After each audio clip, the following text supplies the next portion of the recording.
Most people in this country think that creating real change belongs to a special tier of people. People like those who run nonprofits, or those with huge social media followings, or people who already understand all the ins and outs of how politics actually works on Capitol Hill.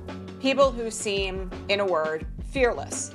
And if you're sitting at home watching what's happening in this country right now and thinking, I care really deeply, I know that what's happening is really wrong, but I don't know what to do, you may have already convinced yourself that you're not qualified to help. And I'm here to tell you that that's a lie. And honestly, it's one of the most dangerous lies that authoritarianism relies upon to survive. Because authoritarian movements do not win because a majority of the people agree with them. They win because ordinary, good people convince themselves that they're powerless. And today, I want to talk to you if that's where you're at. Because you do not need to be an activist to make a difference. You do not need big credentials or a huge platform or to know everything before you start. You just need to stop waiting for permission before you take action. And before we go any further, if you've been feeling overwhelmed, stuck, or unsure about how to make a difference in this time, make sure you subscribe to this channel. Every week, we talk about how ordinary people can build real power, protect their neighbors, and make a difference in moments exactly like this one. And second, I want to invite you to watch our free masterclass on how to stop guessing how to make a difference. Because the truth is, most people are not lacking passion right now about what's happening in this country. They're lacking clarity about how to change it. And clarity will get you started on being a part of the solution. The link to watch that masterclass is below. My name is Elizabeth Cronise McLaughlin. I'm a lifelong activist, a former human rights lawyer, and for the last 15 years, I worked with progressive leaders, organizers, and ordinary people who know that they're meant to do something meaningful in this moment, but don't know where to start. And if that sounds like you, stay with me. Because by the end of this video, I'm going to show you why ordinary people are the biggest threat that authoritarianism has ever faced. And I'm going to show you just one thing that you can do this week to begin making a real difference where you live. Now, let's talk honestly about what's happening psychologically for so many of us right now. Every day, we wake up to another horrifying headline. Another ICE raid, another attack on democracy, another attack on trans people, reproductive rights, voting rights, education, healthcare, all of it. And after a while, something really dangerous starts happening to us internally. We start thinking, this is too big. I don't know enough. I'm not trained in how to fight back against this. Somebody smarter than me should be stepping up to lead us out of this mess. But here's the truth. Authoritarianism is not stopped by superheroes. It's stopped when ordinary people stop trying to survive this alone. History has never changed because a single person decided to try to save everyone else. History has changed when ordinary people stop staying silent, stop staying disconnected, stop assuming that someone else will handle it.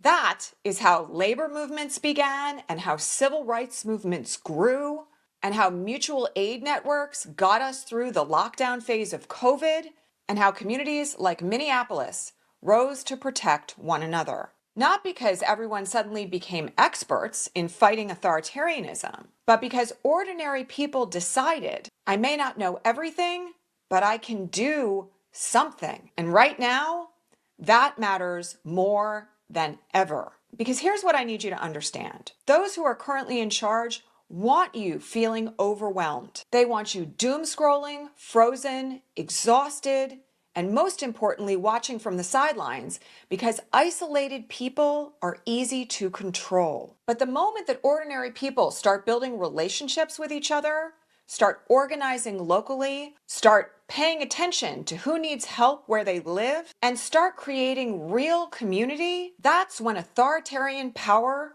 starts breaking down. Not because one person became famous or took to a stage to give an incredible speech, but because thousands of ordinary people stopped waiting to take action. And I know some of you are hearing this and thinking, but I still don't have any idea what I would actually do. So let me simplify this for you as much as possible. You do not need a 3-year plan. You need one next step, just one. And if you're sitting here realizing that the real problem isn't that you don't care enough, it's that you genuinely don't know where your best effort and skills belong, that is exactly why we created our free masterclass on how to stop guessing how to make a difference. Because most people are not lacking outrage right now. They're lacking direction. And once people find clarity about how they can actually make a difference, everything changes. The link to watch that masterclass is below. Now let me say something here that I think a lot of you may be thinking about right now. Taking action does not necessarily mean attending the next massive rally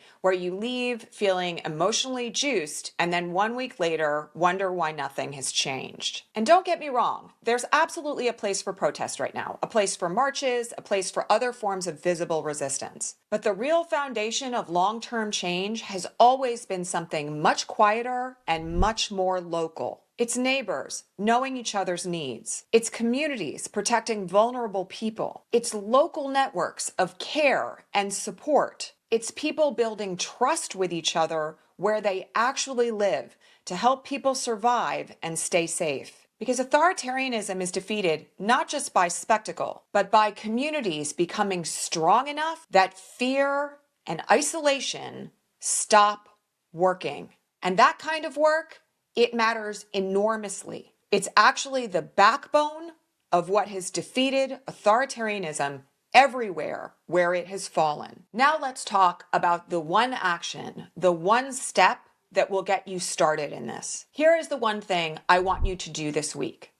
Start one local conversation with 2 other people. That's it. 2 people. Invite them for coffee, invite them over for dinner, start a group text, or connect with your neighbors. Maybe talk to a few parents at your kids' school, or reach out to coworkers that you trust. And then I want you to ask just one question. What's one thing we wish was better in our community right now? That's where movements begin. Not in Washington, D.C., not on cable news, not on TikTok, and not with a perfect strategy. With relationships, with trust, with ordinary people deciding to stop carrying their fear all alone. Because once 3 people start talking, then maybe next time 6 people gather. Then maybe someone connects you to a local organization. And then maybe someone starts a signal chat to help immigrant families who are afraid to leave the house, or to work to protect trans kids where you live, or to build a food network for people in your own town who are food insecure, or to organize locally around housing or education or responding to ICE. This is how power actually grows, not all at once, but relationally. Now, let me tell you something that I've seen over and over again in our work with the members of the Ripple Effect Institute, and it's this. The people who eventually build the most meaningful movements rarely start out calling themselves activists. They start out scared, maybe overwhelmed, quiet, often unsure, but knowing that they have to do more. They're teachers, parents, therapists, artists, people working regular jobs, raising their kids, and trying to survive. And then one day they decide, I can't sit this out anymore. And they take one small step, and then another, and then another. We work with people who started community gardens that now feed hundreds of people a month. We've worked with ordinary folks who have built rapid response networks to protect immigrants during ICE raids. We've worked with countless parents who have organized to defend their trans kids. And we've seen mutual aid groups begin with 5 people and grow into entire citywide support networks for the unhoused. Not because someone handed these ordinary folks permission to do these kinds of things, but because every single one of them stopped believing the lie that they are powerless. And I want to say something directly to those of you who may be intimidated by the word activist or the word leader. You do not have to become somebody else to make a difference right now. You do not have to become louder or harsher or more performative. You do not need to build a massive following filled with memes and TikTok videos. You just need to become more connected, more courageous, and more willing to take the next best step. That's it. So let's bring this home. Right now in this country, there are ordinary people everywhere deciding whether or not to step forward. Somebody is deciding whether to organize their own neighborhood. Someone is deciding whether to speak up at the next city council meeting about a new planned ICE detention facility. Someone is deciding whether to protect a vulnerable family down the block. Someone is deciding whether to stop sitting behind a screen silently in fear. And history changes based on what ordinary people decide to do in moments exactly like this one.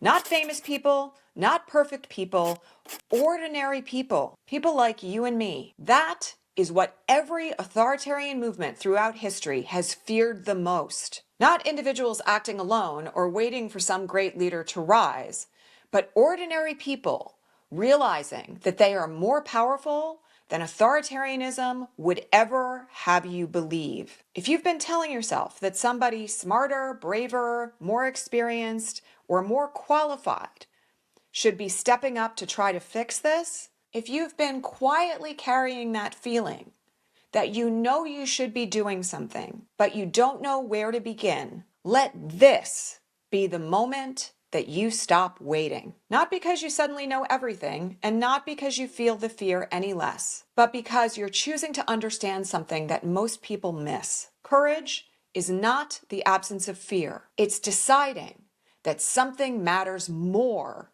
than fear does. And democracy survives because ordinary people make that choice over and over and over again. So this week, start the conversation.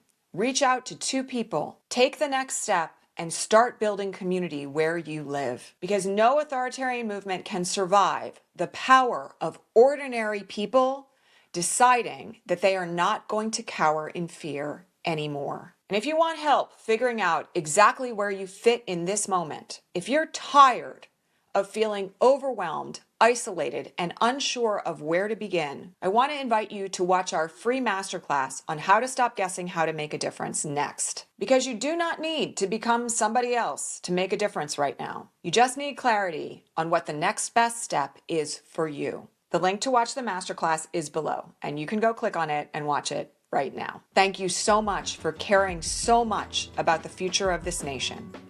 And I'll see you in the next video.